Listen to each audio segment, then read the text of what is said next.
प्रकाश का जो परावर्तन है उसके कितने नियम है, ठीक है। यहाँ पर प्रकाश के परावर्तन के 2 नियम है, समझते हैं। यहाँ पर फिर से बनाते हैं।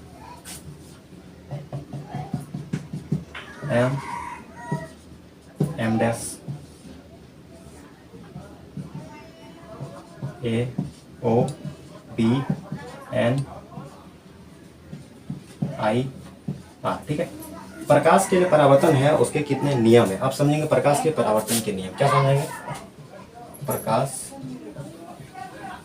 के परावर्तन के नियम, ठीक है। प्रकाश के परावर्तन के नियम, तो प्रकाश के परावर्तन के कितने नियम है, ठीक है। देखिए, प्रकाश के परावर्तन के 2 नियम है। कितने नियम है? 2 नियम। पहला नियम क्या है कि ये जो आपतन कोण का मान होता है और ये जो परावर्तन कोण का मान होता है वो क्या होता है, दोनों बराबर होता है। लिख लीजिए, ठीक है। ये एंगल आई का जो वैल्यू है और एंगल आर का जो वैल्यू है वो हमेशा क्या होता है, बराबर होता है, हमेशा इक्वल होता है, ठीक है।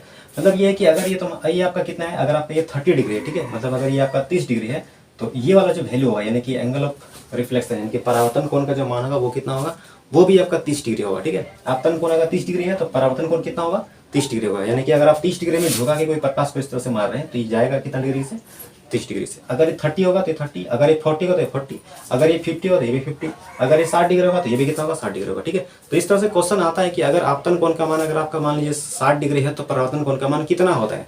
तो सिंपल सी बात है कि दोनों क्या होती है, आपस में बराबर होती है। तो आपतन कोण अगर 60 है तो परावर्तन कोण कितना होगा, 60 होगा, ठीक है। क्लियर है? चलिए दूसरा नियम क्या है बस समझते हैं। देखिए दूसरा में क्या है, आपतित किरण। क्या? आपतित किरण कॉमा परावर्तित किरण, परावर्तित किरण तथा अभिलंब तथा अभिलंब, ठीक है। आपतित किरण, परावर्तित किरण तथा अभिलंब तीनों या बोल सकते सभी एक समतल में होता है। सब क्या होता है, एक ही समतल में होता है।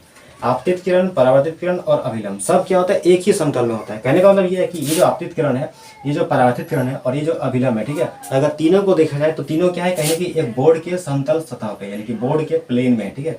मतलब ऐसा नहीं कि कोई हल्का सा ये ऊपर रहेगा, ये नीचे रहेगा, ये ऊपर होगा, ये या तो ये नीचे होगा, ठीक है, ऐसा नहीं। अगर तीनों को सटाएंगे तो तीनों क्या होगा, एक प्लेन में सट जाएगा, ठीक है, कोई भी ऊपर या नीचे नहीं होगा, ठीक है। मतलब ऐसा नहीं कि ये थोड़ा सा उठा हुआ है, ठीक है, ये अंदर घुसा हुआ है और ये उठा हुआ है, ठीक है, या घुसा हुआ है, इस तरह से नहीं। अगर तीनों को सटाएंगे ना तीनों क्या होगा, प्लेन में सट जाएगा। यही आपका तीनों एक ही समतल में होता है, ठीक है। तो ये हो गया आपका प्रकाश के परावर्तन का नियम।